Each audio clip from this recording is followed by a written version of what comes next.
अस्सलाम वालेकुम YouTube family, how are you? I hope you are fine by the grace of almighty Allah. मैं हूं doctor Rukhsana और आज हम बात करेंगे कैल्शियम डेफिशिएंसी या कैल्शियम की कमी के हवाले से।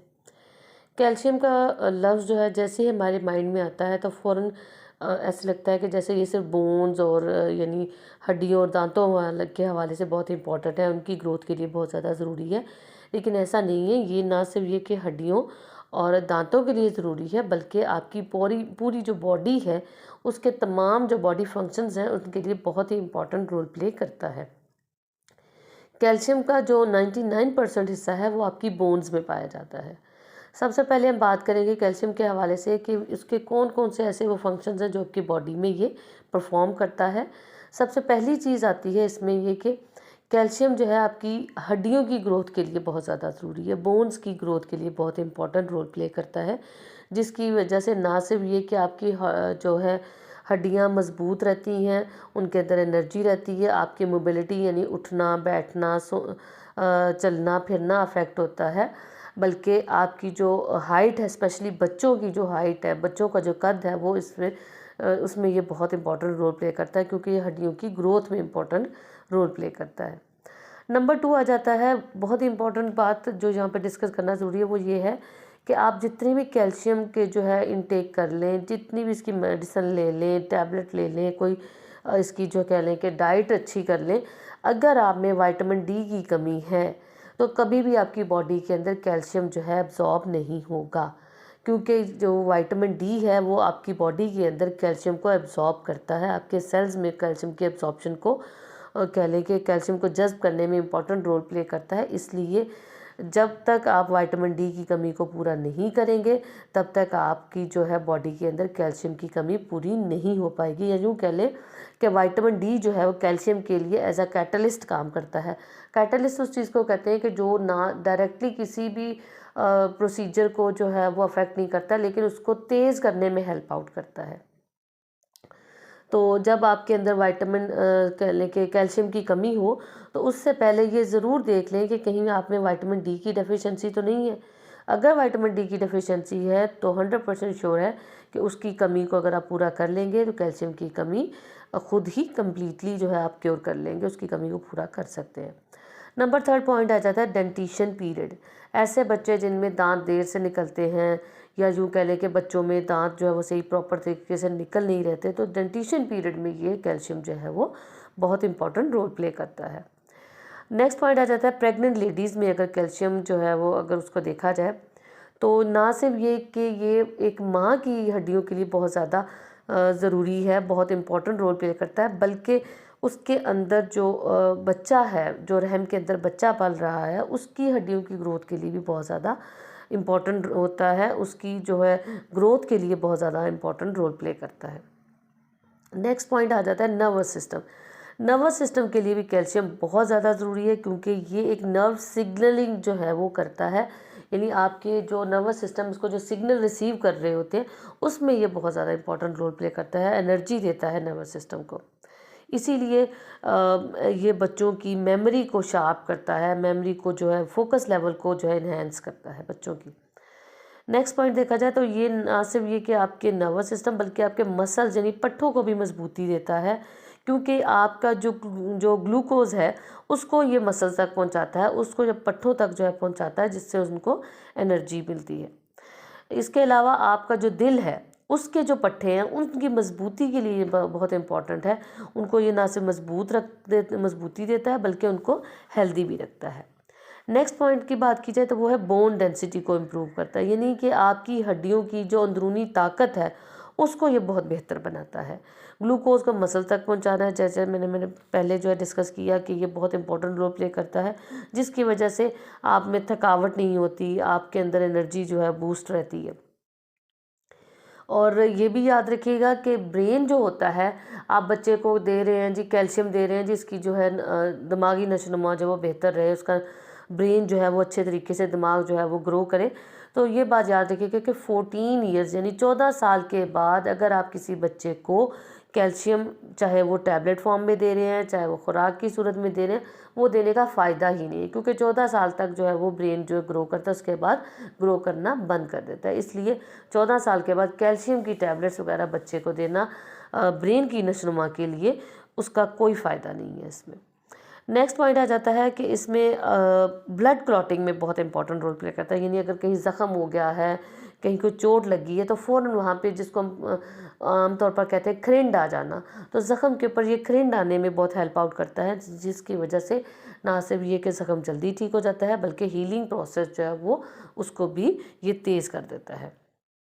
नेक्स्ट देखा जाए तो ये कैंसर जैसे मूजी मर्ज में भी बहुत इम्पॉर्टेंट होता है, लेकिन ये तमाम किस्म के कैंसर में इम्पॉर्टेंट नहीं है, या कह लें कि उसमें हेल्प नहीं करता। चंद केसेस में हैं, जैसे कि कोलोन का कैंसर है, जिसको कह लें कि ओवेरियन कैंसर है। ओवेरियन मतलब जिसमें आप कह लो कि बच्चेदानी का कैंसर जिसको हम कह लें। इसके अलावा रेक्टल कैंसर है, इसके अलावा ब्रेस्ट कैंसर है। इन तमाम कैंसर की जो टाइप्स हैं, इसमें जो है ये इम्पॉर्टेंट रोल प्ले करता है। ये तो थे कुछ फंक्शंस जो कि कैल्शियम के हवाले से डिस्कस किए। आज हम बात करेंगे अब इसकी नॉर्मल वैल्यू की, कि आपकी बॉडी में कितनी नॉर्मल वैल्यू जो है कैल्शियम की होनी चाहिए। ये बात याद रखिएगा, पहले तो अपने माइंड में ये रखें कि कैल्शियम को कभी भी आप ऐसे एज्यूम नहीं कर सकते कि इसको थकावट हो गई है, या इसको ऐसे हो रहा है, या इसकी हड्डियों में दर्द है तो इसको कैल्शियम की कमी होगी। नहीं, उसके लिए आप एक टेस्ट करवाएं, BMD, जिसको हम बोन डेंसिटोमेट्री कहते हैं। उसमें आपको एग्जैक्ट अमाउंट ऑफ कैल्शियम जो है वो मिल जाएगी कि बॉडी में कितना अमाउंट कैल्शियम की है। फिर इसके अकॉर्डिंग आप आगे चल के जो है वो अपनी मेडिकेशन, अपने डॉक्टर जो है आपका डिसाइड करता है कि इसको क्या देना चाहिए। नॉर्मल वैल्यू की बात की जाए तो वो 200 से 600 मिलीग्राम बच्चों में, बड़ों में 200 से 700 यानी 200 से 700 तक मिलीग्राम। और ओवर एज जो लोग होते हैं उनको ज़्यादा चाहिए होता है, क्योंकि उनकी हड्डियाँ कमज़ोर हो रही होती हैं, बाल कमज़ोर हो रहे होते हैं। तो उनमें एक एवरेज जो पर्सन होगा उसको 1000 मिलीग्राम जो है वो चाहिए होता है पर डे कैल्शियम। अब हम बात करेंगे कि इनकेस अगर आपकी बॉडी में कैल्शियम की कमी हो गई है और आपने देख लिया है कि विटामिन डी की डेफिशिएंसी नहीं है, तो अब आपके अंदर वो कौन कौन सी सिम्टम्स हैं जो कि ज़ाहिर होना शुरू हो जाएंगी। यानी अलामात को डिस्कस करेंगे कैल्शियम डेफिशिएंसी की। इसमें सबसे पहली चीज़ आ जाती है वो है आपके ब्लड में अगर कैल्शियम की कमी हो जाए, तो ब्लड जो है वो बजाते खुद अपनी इस कमी को कभी भी नहीं होने देगा। इसके लिए वो फ़ौरन राब्ता करता है आपकी बोन से, हड्डियों से, कि फ़ौरन मुझे जो है मेरी जितनी भी सफिशेंट मिकदार है, जितनी मेरी रिक्वायरमेंट है, मुझे वो उतना जो है कैल्शियम दे दो। और हड्डियां जो है खुशी खुशी अपना कैल्शियम जो है वो ब्लड को दे देती हैं, क्योंकि आपका ब्लड जो है वो ज़्यादा इम्पॉर्टेंट है एज़ कम्पेयर टू आपकी बोन्स। तो ब्लड जो है वो अपनी जितनी भी कैल्शियम की ज़रूरत है वो हड्डियों से लेना शुरू हो जाता है, जिसकी वजह से आहिस्ता आहिस्ता ग्रेजुअली जो है वो आपकी हड्डियाँ कमज़ोर होना शुरू हो जाती हैं। पहली चीज़। दूसरी चीज़ आ जाती है, अगर बच्चों की बात की जाए तो बच्चों में इनकी कमी हो जाए तो उनकी जो लॉन्ग बोन्स होती हैं वो टेढ़ी होना शुरू हो जाती है, यानी उनकी जो ग्रोथ सही तरीके से नहीं होती हड्डियों की। वैसे तो ओवरऑल तमाम हड्डियां ही अफेक्ट होती हैं, लेकिन लॉन्ग बोन्स जो हैं उनकी जो ग्रोथ बिल्कुल टेढ़ी हो जाती है, जिसको रिकेट्स कहते हैं, या बच्चे वैसे टेढ़ा चलना शुरू हो जाते हैं। इसके अलावा उनका ब्रेन बहुत ज़्यादा अफेक्ट होता है। उनकी हड्डियाँ जब सही तरीके से ग्रो नहीं करती तो ऑटोमेटिकली उनका कद जो है वो छोटा रह जाता है। उनका जो है डिफरेंट किस्म की हड्डियों की बीमारियां भी होना शुरू हो जाती हैं। नेक्स्ट बात की जाए बड़ों की, तो बड़ों में अगर कैल्शियम की डेफिशिएंसी हो जाए तो उनमें पहली जो बीमारी देखी जाती है वो है ऑस्टियोप्रोसिस। ऑस्टियोप्रोसिस में ना सिर्फ हड्डियाँ कमज़ोर होती हैं बल्कि हड्डियों में छोटे छोटे सुराख होना शुरू हो जाते हैं, जिसकी वजह से हड्डियाँ कमज़ोर होना शुरू हो जाती हैं। नेक्स्ट है मलेशिया। ऑस्टियोमलेशिया में ये होता क्या है, बोन जो डेंसिटी होती है, यानी कि बोन्स की जो अंदरूनी ताकत होती है वो कम होने लगती है, जिसकी वजह से हड्डियों में फ्रैक्चर बहुत आसानी से हो जाता है, यानी टूटना शुरू हो जाती हैं। इसके अलावा हाइपोकैल्सीमिया भी हो सकता है, यानी अगर बॉडी के अंदर कैल्शियम की कमी हो जाए जिसको हम क्या हाइपोकैल्सीमिया है, तो उसमें भी बहुत सी हड्डियों की बीमारियां जो है वो होने लगती हैं। नेक्स्ट, अगर कैल्शियम की कमी है तो आपका जो बेली का एरिया है, जो ट्रंक का एरिया है, वहाँ पर कैल्शियम जो है इसकी कमी की वजह से जो है फैट जो है बहुत ज़्यादा डिपॉजिट होना शुरू हो जाता है, इसलिए उनका पेट जो है वो बढ़ना शुरू हो जाएगा। मसल्स जो है बहुत ज़्यादा वीक होना शुरू हो जाते हैं। अगर प्रेग्नेंट लेडीज़ में देखा जाए तो उनमें बोन्स की कमज़ोरी की वजह से ना सिर्फ ये कि वो खुद कमज़ोर होंगी, बच्चे की हड्डियाँ कमज़ोर होंगी, बल्कि वो अपने वोम में यानी बच्चेदानी में जो है वो बच्चे को बेयर भी नहीं कर पाती, यानी कि उनको टॉलरेट करना जो है, उसमें रखना जो है उनके लिए बड़ा मुश्किल हो जाता है। फीटस की हड्डियां जो है मुकम्मल तौर पर नहीं बन पाती, जो कि आगे चल के जो है बहुत कॉम्प्लिकेशंस पैदा हो जाती हैं, या यूँ कह लें कि कमज़ोर हो जाती हैं हड्डियां। समटाइम्स आपने देखा हो कि बच्चे का सर बहुत बड़ा है या इसमें पानी भर गया है, जिसको हाइड्रोसेफलिस कहते हैं, या इसके बिल्कुल ऑपोजिट जो है वो ये भी हो सकता है कि बच्चे का सर साइज़, जो सर का साइज़ है वो छोटा रह जाए, जिसको माइक्रोसेफलिस कहते हैं। ये दोनों कंडीशन जो है वो कैल्शियम की कमी से हो सकती है। इसीलिए कहा जाता है कि बच्चियों को ख़ास तौर पर जो है वो दूध ज़्यादा देना चाहिए, या कह लें कि कैल्शियम की जितनी भी उसकी कमी है उसको पूरा रखना चाहिए, ताकि वो ना सिर्फ ये कि अपनी हेल्थ को मेंटेन रखें, बल्कि अपने आने वाली नस्ल जो है उसको भी एक हेल्दी जो और कह लें कि अच्छी लाइफ दे सके।